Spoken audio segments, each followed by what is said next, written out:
नमस्कार, आप देख रहे हैं नेशनल स्पेशल। मैं हूं आपके साथ रेखा मिश्रा। प्रधानमंत्री नरेंद्र मोदी ने आज जो है वो गुजरात की अगर हम बात करें तो उन्होंने आज गुजरात में एक बार फिर से जो है एक बड़ी उपलब्धि जो है वो की है। दरअसल इस कॉन्फ्रेंस में उन्होंने अपनी बातों को रखा है और कहा है कि मानवता की भलाई में काम आएंगे। देश में गरीब, दलित, पीड़ित, शोषित, वंचित को भरोसा है कि हमारा तीसरा कार्यकाल उनके गरिमामयी विकास के लिए जो है वो होगा। दुनिया के अनेक देशों से पधारे हुए सभी साथियों का वेलकम करता हूं, उनका अभिनंदन करता हूं। ये री इन्वेस्ट कॉन्फ्रेंस का 4th एडिशन है। मुझे पूरा विश्वास है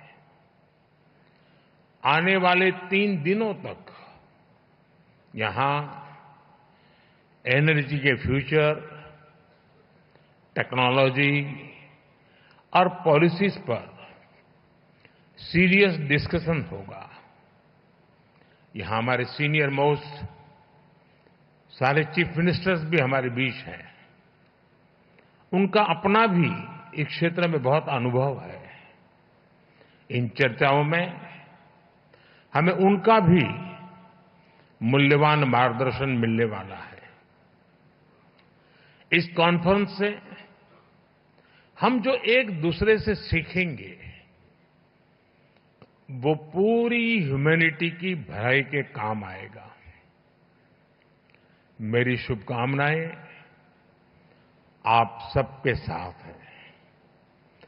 फ्रेंड्स, आप सभी जानते हैं कि भारत की जनता ने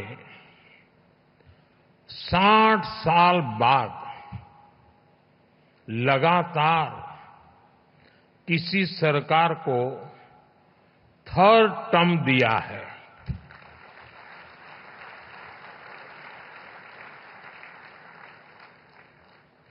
हमारी सरकार को मिले 3rd टर्म के पीछे भारत की बहुत बड़ी एस्पिरेशंस है।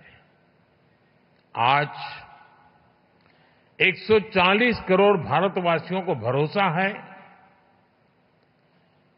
भारत के युवाओं को भरोसा है, भारत की महिलाओं को भरोसा है कि उनकी एस्पिरेशंस को पिछले 10 साल में जो पंख लगे हैं वो इस 3rd टर्म में एक नई उड़ान भरेंगे।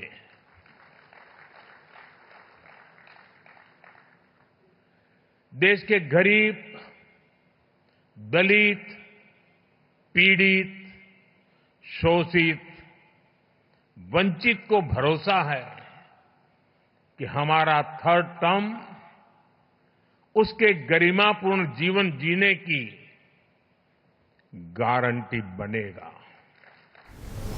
झारखंड बीजेपी के प्रदेश अध्यक्ष बाबूलाल मरांडी दिल्ली पहुंचे। वहीं जब मीडिया ने उनसे दिल्ली आने को लेकर के सवाल किया तो उन्होंने साफ तौर पर कहा कि वो दिल्ली अपने काम से आते जाते रहते हैं। साथ ही उन्होंने केजरीवाल के इस्तीफे को लेकर भी अपनी बातों को रखा।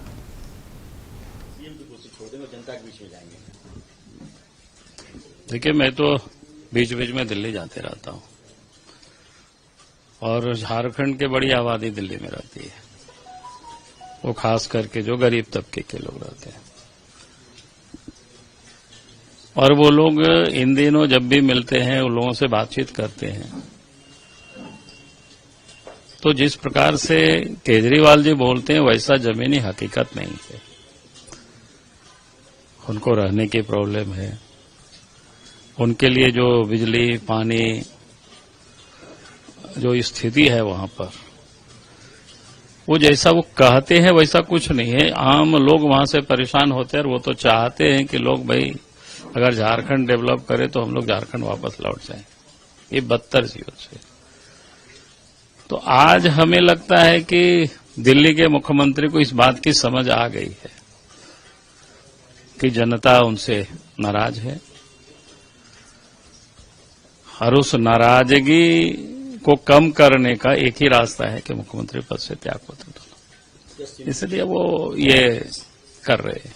सिंपैथी के लिए कर रहे हैं या फिर अरे नहीं, मैं तो वही कहा ना कि जब आदमी देखता है कि स्थिति हमारी कमजोर हो रही है और वो कितनी नाटक करने में कितनी माहिर है या झूठ बोलने में भी कितने माहिर है, तो शायद हम लोग देहात में कहते हैं ना कि कहावत है, गिरगिट भी वैसे रंग नहीं बदलता है जितना वो अपना रंग बदल देते हैं। सर, कल प्रधानमंत्री जमशेदपुर रैली की, यहाँ से बाई रोड रांची से जमशेदपुर रैली की, जेबीएम कह रही है कि उन्होंने अपने भाषण में सिर्फ झूठ बोला। नहीं, कौन सा झूठ बोला भाई? देश के प्रधानमंत्री का ये तो दर्शाता है कि झारखंड के लोगों को कितना प्यार करते हैं। और आज भी बारिश हो रही है, ऐसे मौसम जहां हेलीकॉप्टर नहीं चल सकता है, लेकिन वहां लोग इकट्ठे थे तो इसके प्रधानमंत्री ने कहा कोई बात नहीं, हम बाय रोड चलेंगे। अब 125 किलोमीटर रोड से जाना, 125 किलोमीटर रोड से आना, तो हम समझते हैं कि देश के शायद ही कोई प्रधानमंत्री होंगे जो इतनी लंबी यात्रा करते हो और वहां लोगों को, उपस्थित जनसमूह को संबोधित करना। वो तो झारखंड के प्रति मोदी जी का जो प्रेम यहाँ के लोगों के प्रति वो दर्शाता है। तो स्वाभाविक है कि जहां इतना प्रेम जहां दर्शावे तो जेएमएम तो छटपटाहट होगी है उनके अंदर में, तड़पड़ाहट होगी उनके अंदर में। सर, एक आखिरी सवाल है, आप लोग परिवर्तन यात्रा भी शुरू करने वाले हैं, कब से कार्यक्रम और कौन-कौन? देखिए, आज उसके लिए 4 बजे प्रेस कॉन्फ्रेंस है, आप जरूर आना, वहां बताएंगे। ठीक है। उत्तर प्रदेश में जुलूस मोहम्मदी को लेकर के सुरक्षा के खास इंतजाम जो है वो किए गए हैं। झंडे वाले पार्क थाना क्षेत्र में जो अमीनाबाद से जुलूस निकाली जाएगी, ये पश्चिम जोन में जाकर समाप्त होगी। इसमें सुरक्षा के तमाम इंतजाम किए गए हैं। स्थानीय पुलिस, पीएसी, आरआरएफ के जवान तैनात जो है वो रहेंगे। सीसीटीवी और ड्रोन के माध्यम से निगरानी भी की जाएगी। साथ ही लोगों से भी जो है वो सतर्क रहने के लिए जो है, और साथ ही किसी तरह की बदमाशी नहीं करने को लेकर के अपील की गई है। वहीं उत्तर प्रदेश से डीसीपी सेंट्रल लखनऊ रवीना त्यागी ने इसको लेकर के जानकारी दी है। जो है झंडे वाला पार्क थाना क्षेत्र अमीनाबाद से ये जुलूस आज प्रारंभ होगा 12वीं रबीउल अव्वल के उपलक्ष्य पर। ये आगे पश्चिमी जोन में जाकर के समाप्त होगा। इसमें तमाम सुरक्षा व्यवस्था के इंतजाम किए गए हैं। इसमें माउंटेड पुलिस के साथ स्थानीय पुलिस, पीएसी, आरआरएफ, इसके अतिरिक्त हम लोग सीसीटीवी कैमरास और ड्रोन्स के माध्यम से लगातार निगरानी करते हुए इसको पूरी सुरक्षा के माहौल में जो है संपन्न कराएंगे।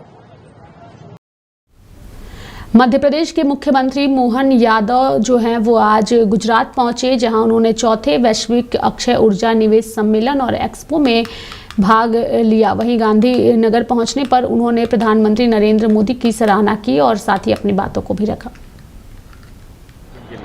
यशस्वी प्रधानमंत्री श्रीमान नरेंद्र मोदी जी के नेतृत्व में जिस प्रकार से अलग अलग क्षेत्रों में सरकार काम कर रही है, और यशस्वी प्रधानमंत्री का तो पूर्व मुख्यमंत्री के नाते से यहाँ का जो कार्यकाल रहा है, गुजरात मॉडल है एक तरह से विकास के सभी क्षेत्रों में, खास करके ऊर्जा के क्षेत्र में। और ऊर्जा में भी अब नवकरणीय ऊर्जा को जिस प्रकार से माननीय प्रधानमंत्री जी देश में एक अभियान की तरह, एक आंदोलन की तरह ले रहे हैं, उसी का आज एक पार्ट हमारे यहाँ गुजरात में आज एक दिन का पूरा कार्यक्रम है, जिस कार्यक्रम में नवकरणीय ऊर्जा के अलग अलग प्रयोग, जिसके माध्यम से कार्बन उत्सर्जन कम करना, सूर्य आधारित अलग अलग प्रकार की व्यवस्थाओं पे, solar energy, wind energy, hydel power, इन सब सेक्टर में जो प्रोत्साहन देने का माननीय मोदी जी का प्रयास है।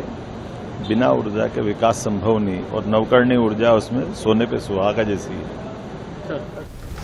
वहीं उत्तराखंड के कई जगहों पर लैंडस्लाइड और बाढ़ की वजह से लोगों की परेशानी बढ़ गई है, और लगातार आ रही आपदा की वजह से वहां के लोगों की परेशानी बढ़ गई है। ऐसे में उत्तराखंड के मुख्यमंत्री पुष्कर सिंह धामी ने इसको लेकर के जानकारी दी और कहा कि इस बार हम प्रदेश के अनेक स्थानों पर आपदा से जूझ रहे हैं।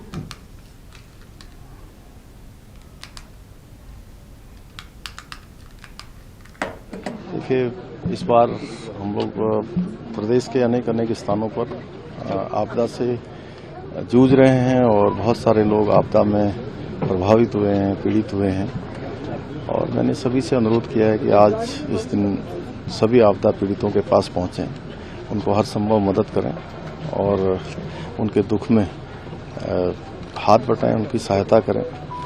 और मैं समझता हूं भगवान की कृपा से ये जो चुनौती आई है आपदा की, यह भी हमारी जल्दी दूर होगी। लेकिन नए उत्तराखंड के निर्माण के लिए किस प्रकार काम कर रही है सरकार की सरकार को संकल्प भी आपने लिया है? देखिए, नया उत्तराखंड हमारे प्रधानमंत्री जी ने जो बाबा केदार की भूमि से कहा था कि 21वीं सदी का तीसरा दशक उत्तराखंड का दशक होगा। मैं भगवान से प्रार्थना करता हूं कि हमारे प्रधानमंत्री जी के उस शब्द चरितार्थ हों, धरातल पर उतरें और हर क्षेत्र में उत्तराखंड प्रगति के शिखर पर। प्रधानमंत्री जी सहित तमाम मंत्रियों की आपको बधाई मिल रही है, केंद्रीय मंत्री की शुभकामनाएं आपको। मैं सभी का धन्यवाद करता हूं, सबका आशीर्वाद प्राप्त हो रहा है और राज्य की विकास में हम और तेज गति से और ऊर्जा से लगे। कल प्रधानमंत्री जी का जन्मदिन है सर। प्रधानमंत्री जी ने पूरे विश्व पटल पर भारत का परचम लहराया है, पूरी दुनिया के अंदर भारत का मान सम्मान बढ़ाया है। उनका वो दीर्घायु हों, स्वस्थ रहें और माँ भारती की सेवा अनेक वर्षों तक इसी प्रकार वो करते रहें, भगवान से प्रार्थना है। बढ़ेंगे आगे और बात करेंगे तमिलनाडु की, जहां 13 साल की स्कूली छात्रा ने प्रेस्ली शोकीना ने 17 सितंबर को प्रधानमंत्री नरेंद्र मोदी के 74वें जन्मदिन से पहले 12 घंटे की मेहनत में अनाज और दालों का उपयोग करके उनका चित्र बनाया है, जो कि दिखने में काफ़ी आकर्षक और खूबसूरत नजर आ रहा है। आप तस्वीरों से में देख सकते हैं कि किस तरीके से इस छोटी सी बच्ची ने अपनी कलाकारी प्रस्तुत की है। इस बच्ची का जो नाम है प्रेस्ली शोकीना है, जो कि 17 सितंबर को प्रधानमंत्री नरेंद्र मोदी के 74वें जन्मदिन से पहले 12 घंटे की मेहनत और साथ ही अनाज और दालों का उपयोग करके उनका चित्र बनाया है, जो कि फिलहाल आकर्षण का केंद्र बना हुआ है। और लगातार इस बच्ची की इस कलाकारी को देख करके लोग मंत्रमुग्ध हैं और उसकी सराहना भी करते नजर आ रहे हैं।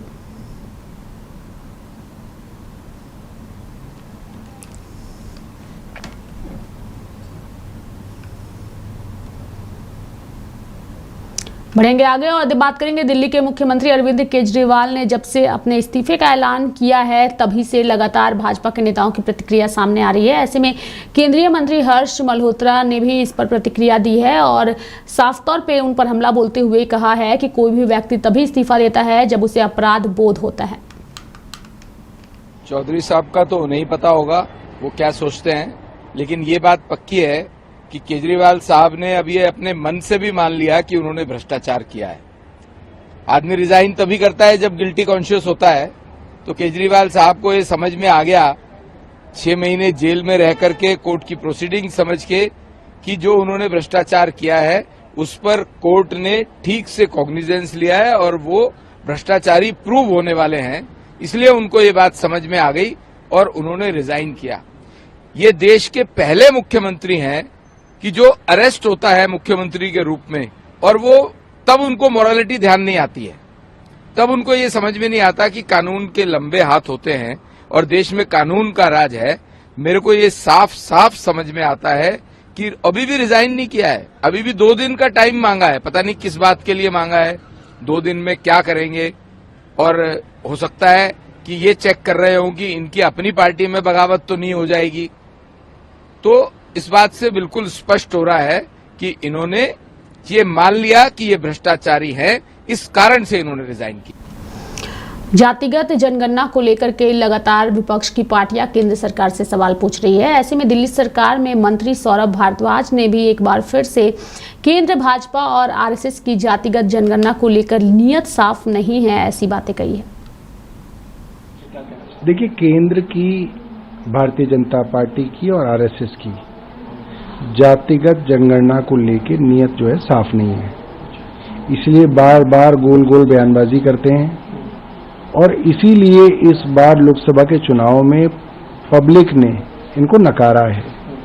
मैं इनसे निवेदन करूंगा, आप केंद्र की सबसे बड़े दल हैं, आप केंद्र में सरकार चला रहे हैं, आप इस बात को साफ कीजिए कि वो सेंसस किस तरीके का सेंसस आप करा रहे हैं, जातिगत जनगणना करा रहे हैं या नहीं करा रहे हैं, और नहीं करा रहे हैं तो क्यों नहीं करा रहे हैं, ये कारण जो है आपको पब्लिक में बताने चाहिए। ये कोई आपके घर का मामला नहीं है, ये आपका कोई प्राइवेट मामला नहीं है कि जिसको आप जो है चुपचाप कराएं। आप बाकायदा बताइए, अपनी पॉलिसी को डिक्लेयर कीजिए और उसके ऊपर संसद में चर्चा कराइए।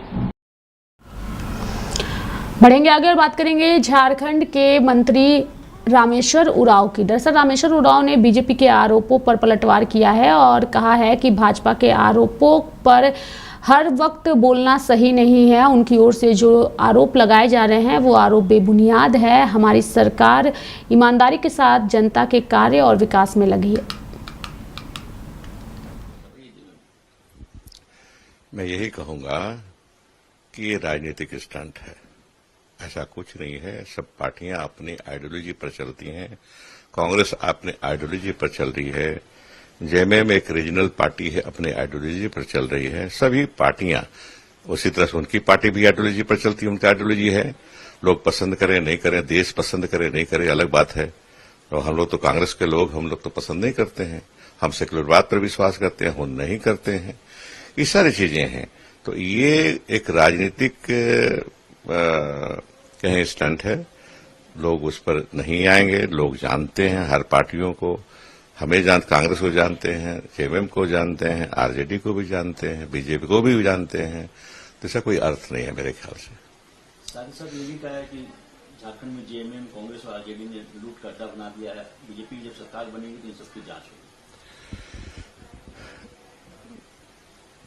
ऐसा है कि लूट का अड्डा उदाहरण देके बोलना चाहिए। कोई आरोप लगाया जाता है तो उदाहरण देके बोलना चाहिए। क्या लूटा, कहां लूटा, लूटा तो कहां गया, लूट की चीजें ये बताना चाहिए। हम तो एक सरकार ईमानदारी से चला रहे हैं। हम रेवेन्यू जुटा रहे हैं। रेवेन्यू जुटा करके हम जनता के कल्याण के लिए वेलफेयर स्कीम शुरू करके उस पर खर्च कर रहे हैं। हम तो लोगों को दे रहे हैं। एक परिवार को आज के दिन में 4,000 5,000, जिस परिवार की आमदनी जीरो थी उसको 4,000 5,000 रुपये मिल रहे हैं। तो लुटना कहां? लोग इस बात को मानेंगे नहीं। उनको समझना चाहिए, बीजेपी को इस बात को समझना चाहिए कि उनके बात का असर लोगों पर नहीं होगा, क्योंकि ये सरकार तो दे रही है उनको, तो किससे लूट रही है? सर एक आखिरी सवाल है, आने वाले दिनों में बीजेपी की परिवर्तन यात्रा झारखंड में शुरू होने वाली है। आपको क्या लगता है इससे फर्क पड़ेगा आप लोगों के गठबंधन पे? ऐसा है कि मेरे ख्याल से फर्क नहीं पड़ेगा। हम जितना में लड़े हैं हम लड़ेंगे, जेएमएम जितना में लड़ी है वो लड़ेगी। तो मेरे साथ नेशनल स्पेशल में अभी के लिए इतना ही। आप देखते रहिए लाइव इंडिया हर पल। नमस्कार।